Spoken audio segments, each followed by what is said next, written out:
coherence exercise? How's that about that? Yeah, I didn't know we were going to do this. I typically have a soundtrack that I use that helps. We can do it without the soundtrack. We'll do the soundtrack of life. Beautiful. So, what I want to begin by saying, there is no incorrect way of doing this. There are techniques that we've learned that work with some people, almost universally, and so I'm going to share some of those techniques. So, the 3 steps. For anyone who's not familiar with this, 3 steps. It is focus, breath, and feeling. So if you haven't done so already, I'm going to invite everyone to close your eyes and allow your awareness to move from the world around you to the world within you. And we want to begin by focusing on our heart center. One of the things that I've found with indigenous people from all over the world who want to focus on the heart is they will gently touch their heart in a way that is comfortable for them. It can be a single finger on the sternum, a couple of fingers, it can be an open palm, it can be a Buddhist mudra held, nestled right into the sternum. But the key is that our awareness will always go to the place in our body where we feel the sensation, where we feel the touch. So if you touch your heart center in the center of your chest and allow your awareness to go to that place. This is the first step. And holding our focus in this place, on our heart, the second step invites us to breathe a little bit slower than we would typically breathe. Here's the key. When we exhale for a period of time, slightly longer than the inhale, this is a trigger for the parasympathetic nervous system, the relaxation response, and this is what we want. So I'm going to invite you, we'll do it for the count inhale, the count of 4, and the release, the count of 6.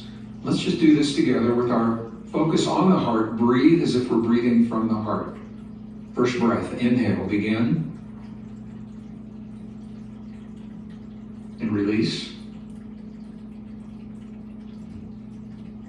Just feel that shift in your body. Inhale again.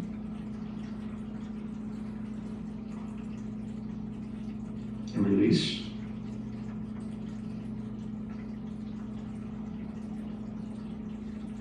One more time, inhale.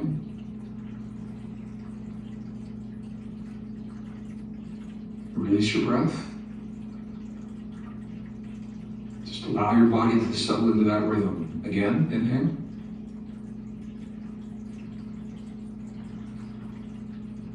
Release. And to the best of your ability now, I'm going to invite you to continue breathing just about that pace. Exhaling for a little bit longer than the time that you inhale, while your focus is on your heart, breathing as if you're breathing from your heart. And the third step, so I'm going to invite you to have a feeling because you choose to have the feeling, regardless of what the world is showing you. You're the only form of life that can feel on demand because you choose to feel, and in this instance, I'm going to invite you to feel a positive feeling of gratitude for anything or anyone. Gratitude. This is easy for me right now because I'm deeply grateful for the opportunity to be with you, Leah and Kyle, and our community, our global family. I'm grateful for the opportunity to come together in this way, to honor the gift of our humanness, extraordinary potentials within us.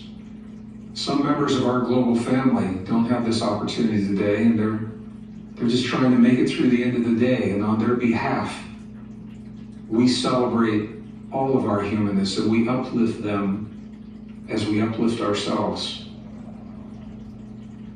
Harmonizing our heart and our brain, just feel that feeling as we breathe from our heart, holding the focus in our heart. Let's just take a moment in silence and do this for a few breaths.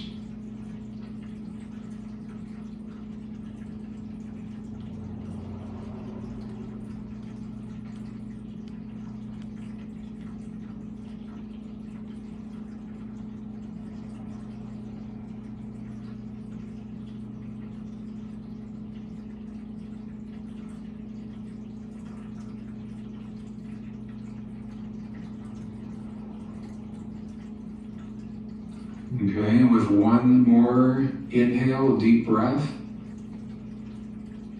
And as you begin to release that breath, become present in the space that we find ourselves in. Gently begin to open our eyes.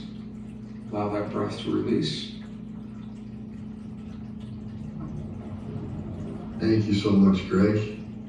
Thank you, Greg. Yeah, well, thank you for the opportunity. And, you know, I've had people say to me, it's interesting, I've had people say it's too easy, this is too simple. Because we're conditioned to think in terms of complexity. But I want our community to know that nature is simple until we make it complex through words, numbers, equations. Nature is very, very simple. And it makes perfect sense to me that we would already have the tools that trigger a cascade of healing in our bodies and that feed the field what it is that we want to experience. It makes perfect sense that we would have these today and that we've always had them from the time the first human appeared on the face of the earth. We could compare our genome today to the genome of our ancestors, and the DNA hasn't changed. They had the extended neural networks, they had everything that we have right now. So we are wired. We are wired for healing. We're wired for peace. We're wired for coherence. And I really appreciate the opportunity to be with you today and to share this. And I'm looking forward to seeing you in May at the Heart Math event. And we will do this with a whole lot of people all over the world.